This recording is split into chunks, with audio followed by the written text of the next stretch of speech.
Hello, everybody. We are live for our LinkedIn live this month. My name is Tatiana Senikovic, and I'm an executive and leadership coach. And my biggest mission in this live is actually transform the organizations in a positive way by working with their leaders and teams to become more conscious and joy-filled while they achieve success.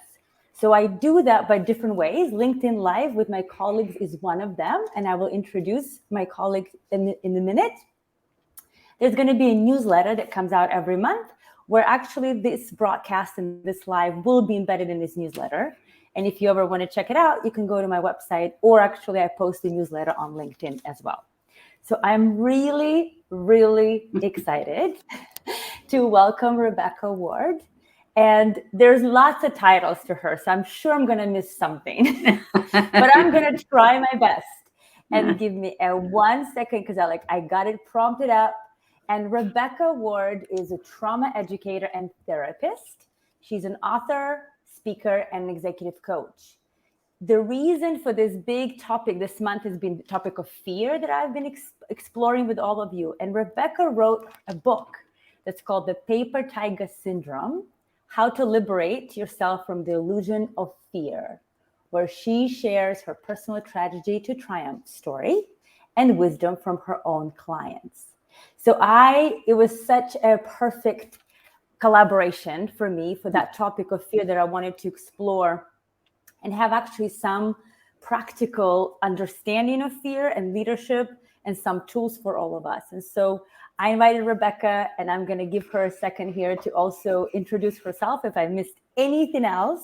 You did great. We will dive into this fabulous topic. Yeah. Anything else you would like to add? No, that's great. That's great. Let's get started. Yeah.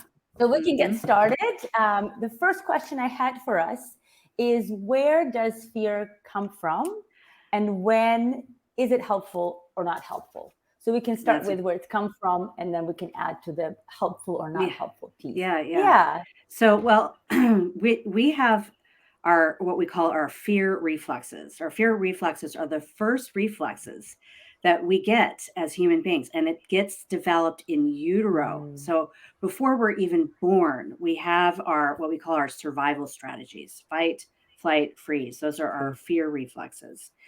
It's part of our primitive wiring system that was absolutely essential for our ancestors' survival. They couldn't survive without having that very, very intelligent autonomic nervous system to sense their environment and determine whether what's in the environment is a threat to their survival.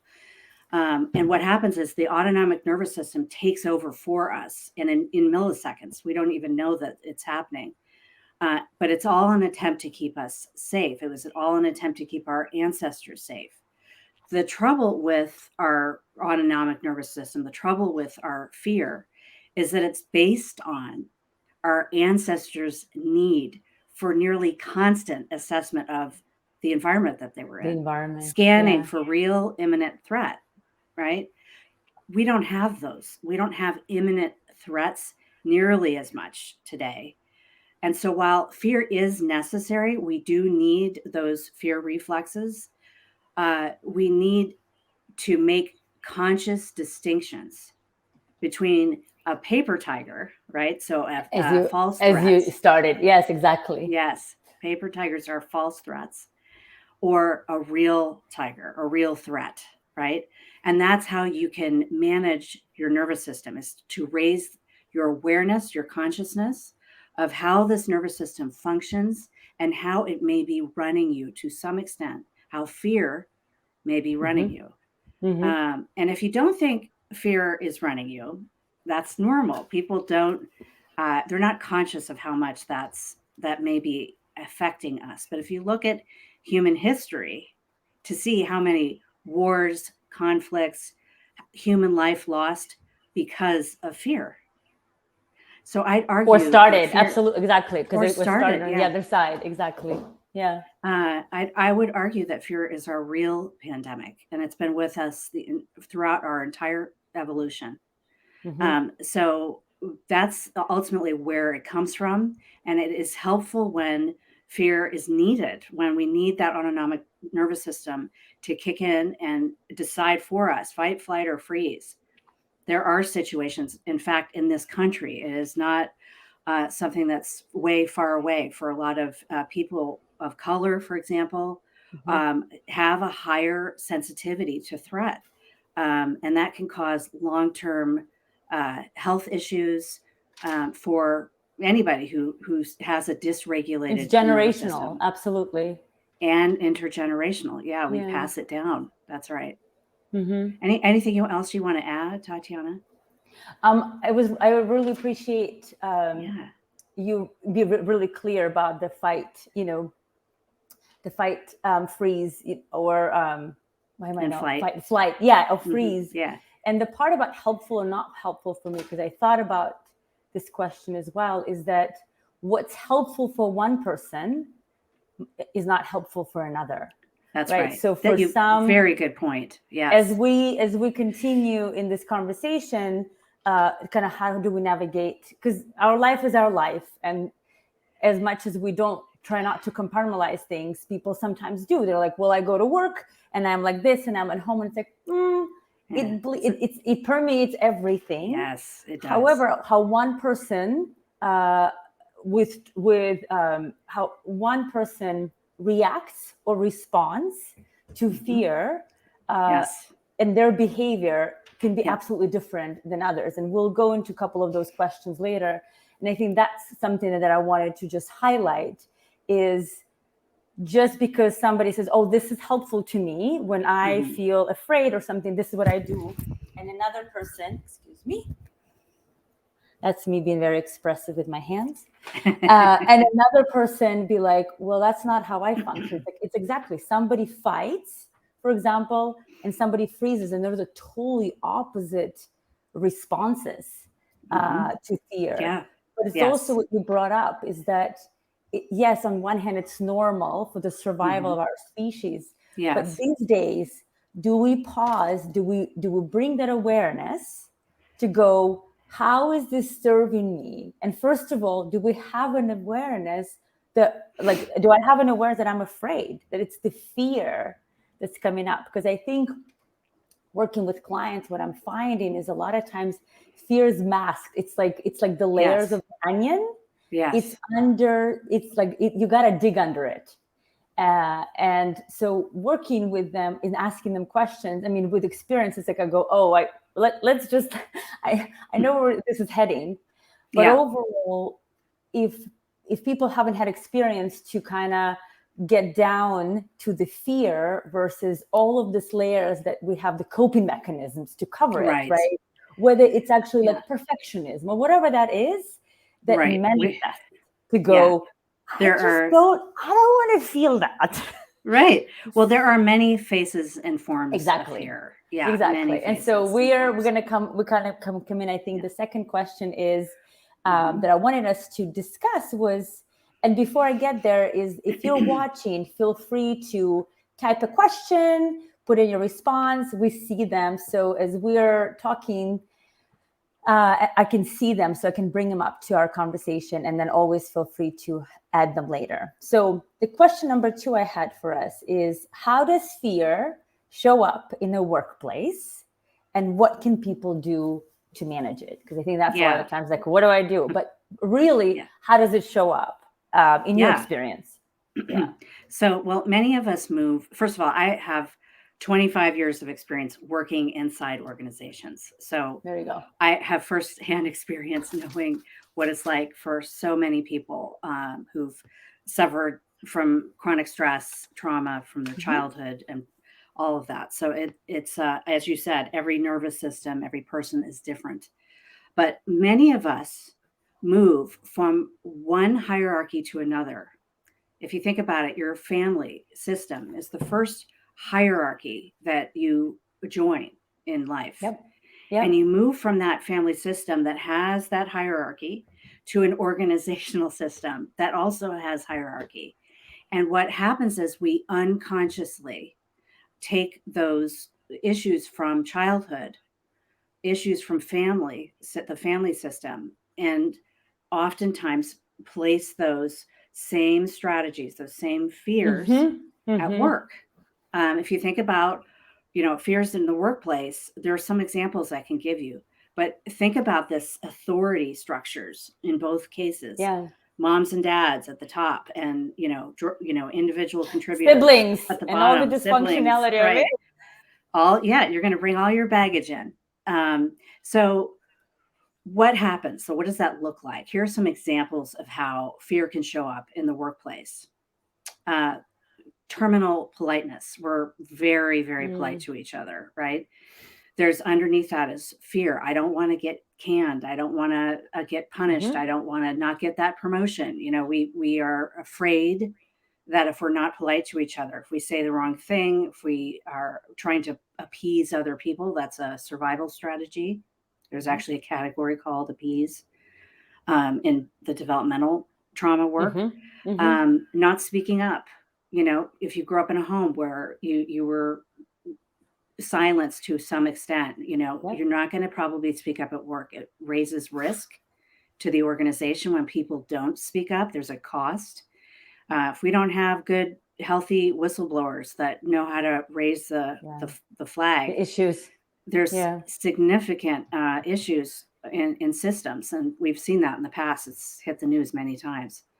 And also it limits our creativity. When we don't speak up, we are our brains and bodies feel we're under threat.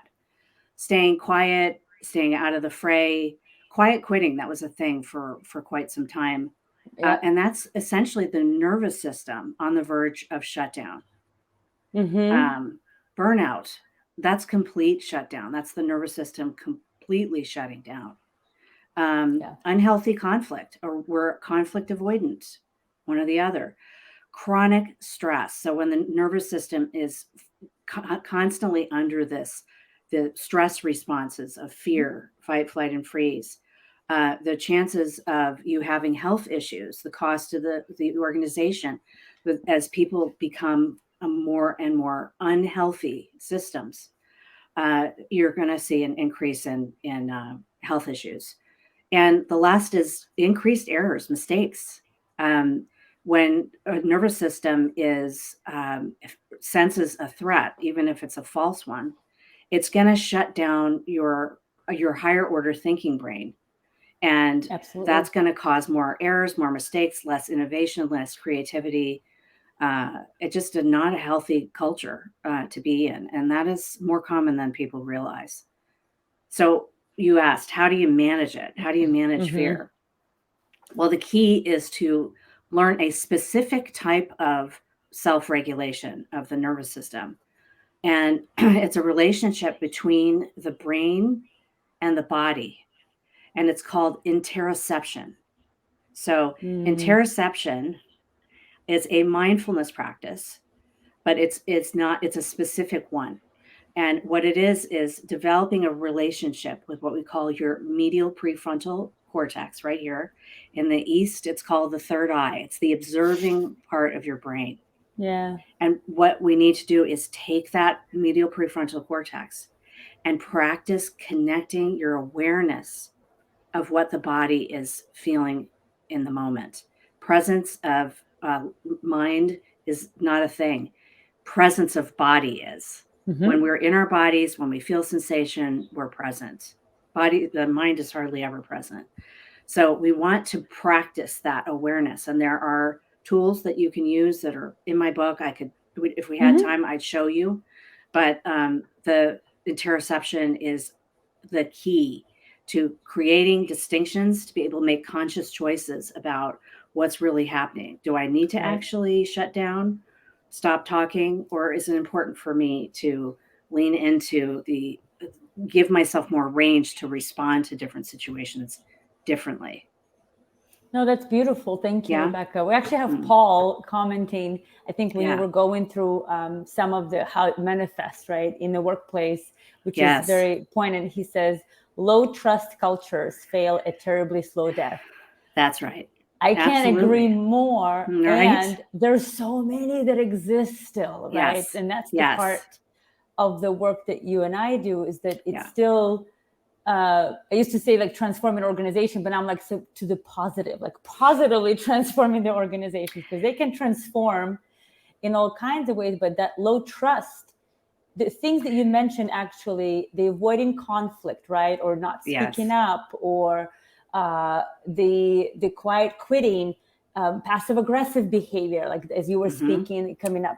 That's all low trust culture, actually, that Paul points out to, is that people don't, as you were saying about hierarchy, which is actually a beautiful analogy. I always looked at it that way. I was like, oh, here we go. People are treating me as when I was an HR director, I was like, I'm not your mother. Let me be really clear. I only have one child I signed up for.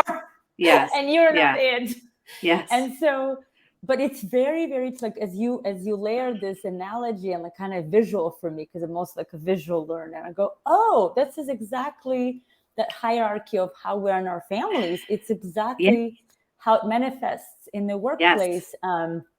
But the interception as a tool, I didn't know that's the name for it, but that's kind of the tool that I definitely have used. And it's in that space that then we can, because when I was looking at the question, I was like, what are the tools that I've used? And I've used when I worked in an organization and led and with my clients. And it's mainly like, how can you pause? That's exactly what you're saying. How can you pause to ask yourself a question, whether it's, what's the worst that can happen, or where is this coming from, or where I'm running, but it's that pause that's, I'm absolutely with you, is that it's not here. This doesn't stop, really. It just keeps running. Exactly. That's right. Directions, but it's the sensation, which I have to say, working with somatic practitioners and doing a lot of more somatic work myself, I am actually really surprised how little people still pay attention to their body sensations or can name them. Well, there's nothing about our culture that rewards that. We are rewarded for our ideas, for our thinking, right? So we're mostly cut off because we don't realize how much the nervous system is affecting how we think, feel, and act. Absolutely. Yeah. And I'd love to talk a little bit about leaders and how we can help support them. Because they're at the top of the heap. I mean, that's the part, exactly. Like it all kind of pose up there. And so that's kind of another thing I wanted us to discuss was, what can leaders do to address fear in the workplace, their own, and they're leading. So there's all the people that they're whether responsible, accountable, you can pick any word, but how they show up with those people really matters. Absolutely. So yes. Absolutely. So one of the things that a lot of my executives I see as a coach will say when I tell them, you got to slow down a little bit and take stock. Like, where am I right now? Is this a real or a false threat? And they'll say, I'm not going to slow down. I get rewarded for being efficient, being quick.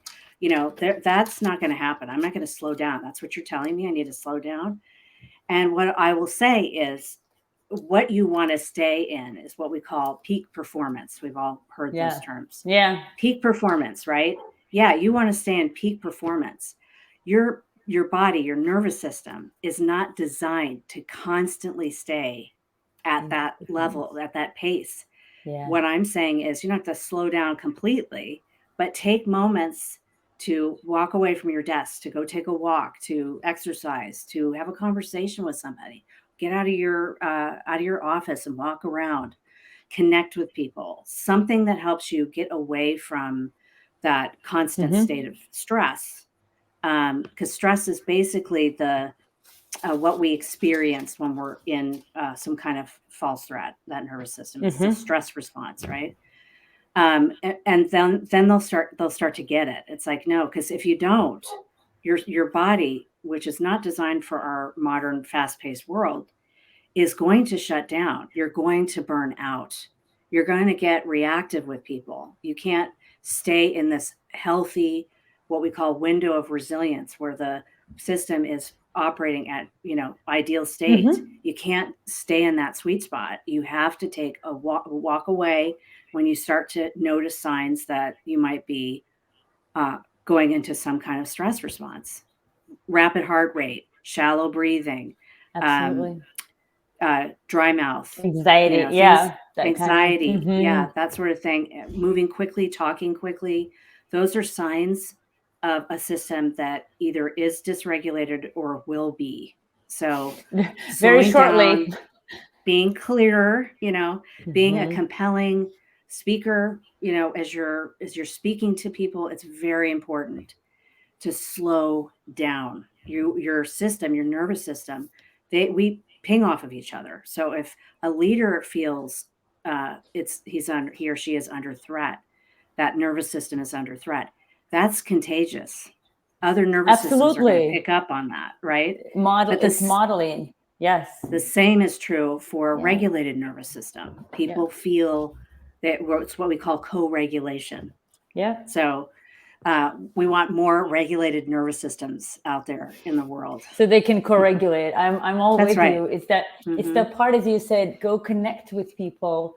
It's Yes. how present are you? That's the part, Yes. when the leaders, when I work with them and they're like, I don't have time for this. And I go, do you know the difference between the quality of presence when somebody is fully with you? And they're like, yes. And I Yes. go, that only comes with time and space and the capacity of a Yes. human to be That's right. present with you. That's That right. comes with that spaciousness. That's one Mhm. thing I've noticed. And then you said earlier, I think in one of the ways how a fear shows up is that lack of Yes. creativity, because that doesn't show Yes. up. And Right. creativity requires space as well. When I, is working with clients or even my own, when I feel like, okay, I've got to figure this out, this is not going to figure out the best solution. Mm-mm. But Right. for me to be creative, for actually anybody, it's just like you said, it's that walk. It's Right. something that you're not doing in front of the computer or the same Exactly. way with Yes. people. And so that requires time away Yes. and And slowing there's down. Exactly. For those creative ideas to come through. right. So some things that leaders can do is make yourself approachable. You Yeah. need to be consistent about creating a psychologically safe environment for people. How do you're already in a position of authority. So no matter what you say or do, people are going to find you a little bit intimidating. Yeah. You sign their paycheck, so they are dependent upon making sure that you're happy with their performance, right? So be consistently approachable. This is an important one. Celebrate mistakes. One of the things that Sarah Bixley, the founder of Spanx, her dad would say to her and her brother, they would come to the dinner table and he would say, all right, so what mistakes did you guys make today?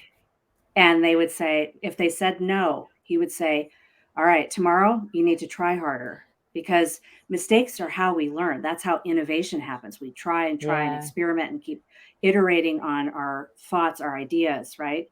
So mistakes should be celebrated. And that's going to allow people to come forward when one happens. Correct. Right? I'm not going to get punished. I know that because he's never been that way towards me. She's never been that way towards me. Thank you, Paul. Paul is saying the same thing. Mistakes accelerate learning, and that's exactly right. True. Exactly, Yeah, Paul. absolutely. Yeah, exactly. So, and celebrate people's accomplishments, welcome people's feedback, balance your feedback so that people are hearing positive, right? Oh, Not that's just so true. Here's a problem, because we have human beings have a negativity bias, a threat bias. Absolutely. So we have to work extra hard on keeping things safe for people, keeping things positive. And follow through. Like when someone gives you feedback, even if you don't end up taking action on it, circle back, tell them why you didn't. Communication is essential for our success with keeping a safe environment.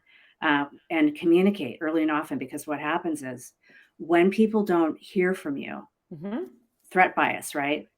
They will conclude the worst possible scenario. They'll totally make up a story, and just like you're saying, it will be the worst one. Yes. Yes, exactly. And lastly, I would just say take the first 3 minutes of your meetings, if it's appropriate. Take the first 3 minutes of your meetings, and have people drop into an Mhm. interoception practice.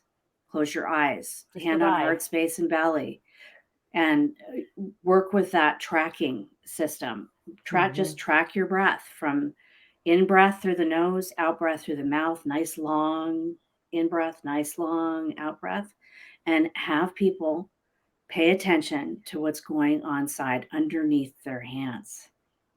And if they can sense something in there, even if it's over time, they don't notice it right away. That's normal.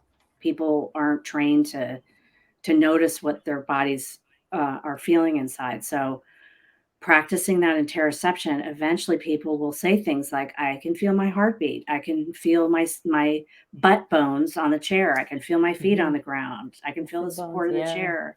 Whatever. That's interoception.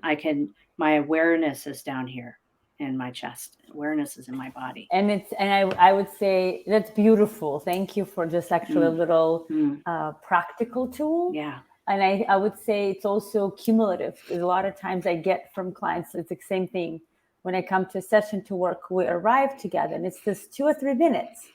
For me Yes. as well, it's necessary for me as Yes. well to go from one place to Absolutely. another. That's how I started with Mm, my class. I said, I need yes. this, so can you play with me?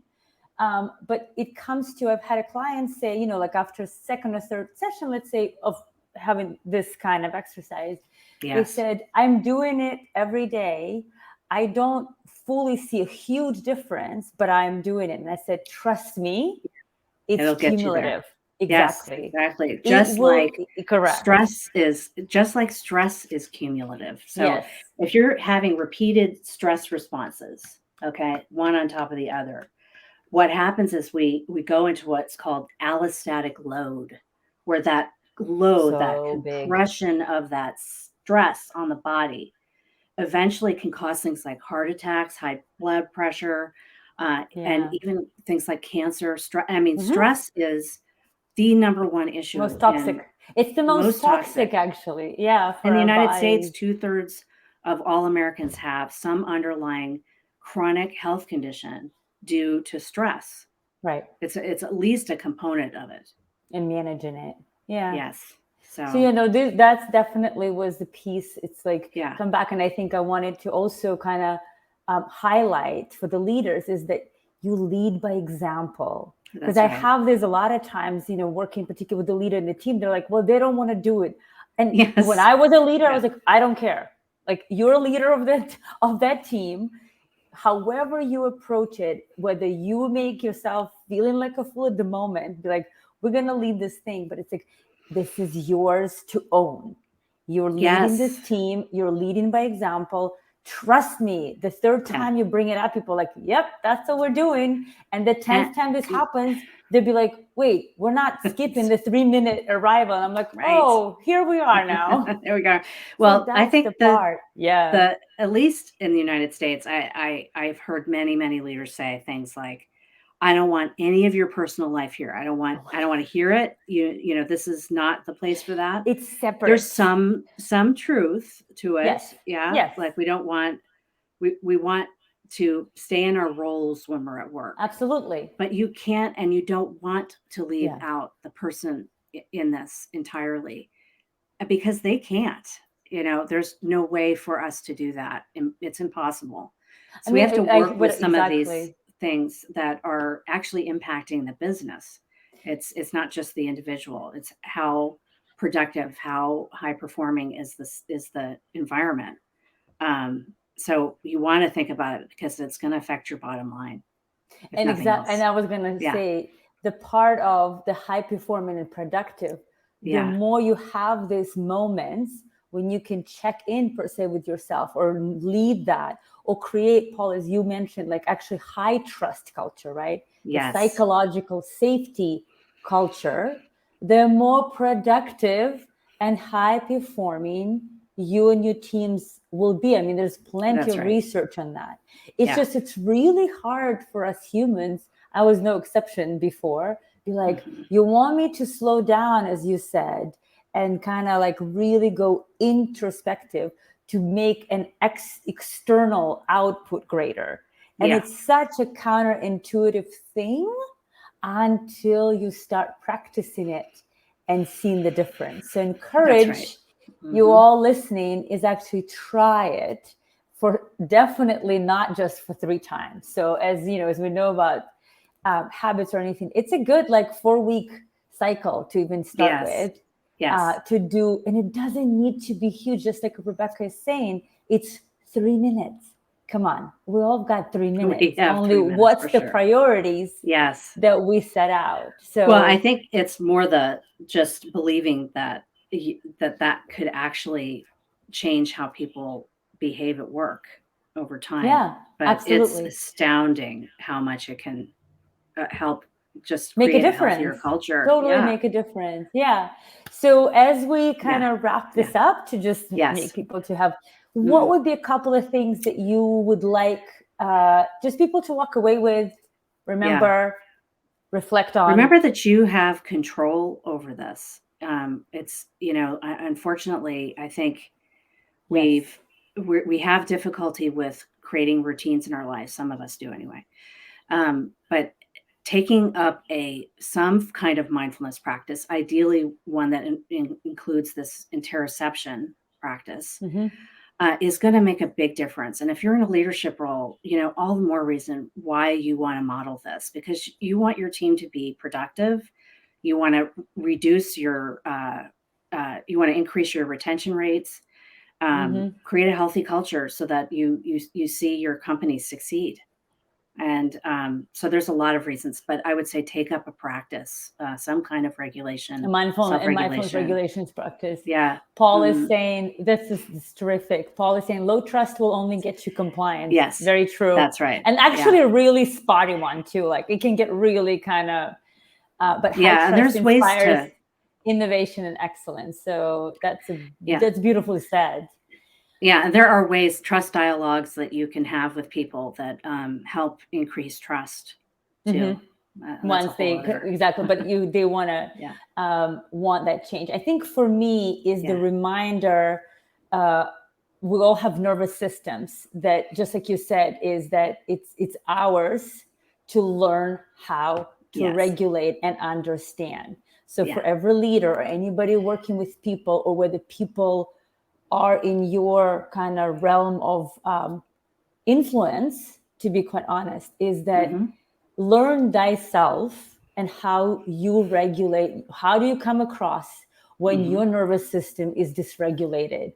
And what can you do? And it's back to Rebecca's practice, at least Yeah. in one of them, is to regulate it, because it's Yeah. absolutely yours to own and Hmm. yours to learn.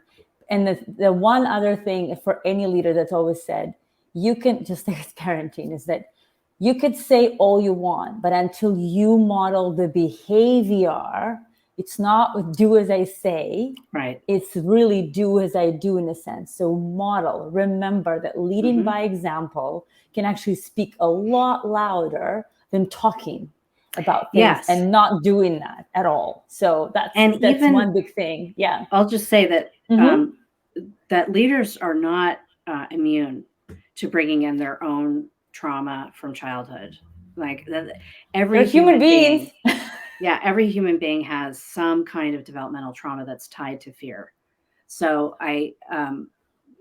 people who are what you were just saying, command and control, Yep. that comes from childhood. That's not something that just came out of the blue. Easily So and yeah. yeah, yeah. So know all So of those pieces. mm, Where can they also, like, where can people learn more about you? yes. Where they Hmm. can, yeah, they can actually find the So book and anything else like right, that. right, right. The easiest place to go is my website, which is Iris, like the flower Iris, IRIS, institute.com. And Perfect. they can order the book, they can schedule a session. I am going to be offering workshops starting either this fall or early next year. There's a sign up when you go to my Mm-hmm. website, there'll be a pop up that uh, comes up. I would recommend people sign up on that mailing list. I do not. send any emails out unless there's something new to share. This is not spam. I promise you. Yeah, but it's at least it's yeah. So they'll be the first to know exactly either whatever you put in together, which is always super fun. Yeah. Thank you so much for your time. My pleasure. And this has been such a pleasure. It was wonderful. For those who are watching it after the recording and you're watching the recording, feel free to send a message to Rebecca and I through LinkedIn if with any questions that we didn't answer or anything else that you had some questions or maybe some clarification or wanted to chat to us about, feel free to do that. So thank you all, and we'll be back next month. Thank you so much, everybody.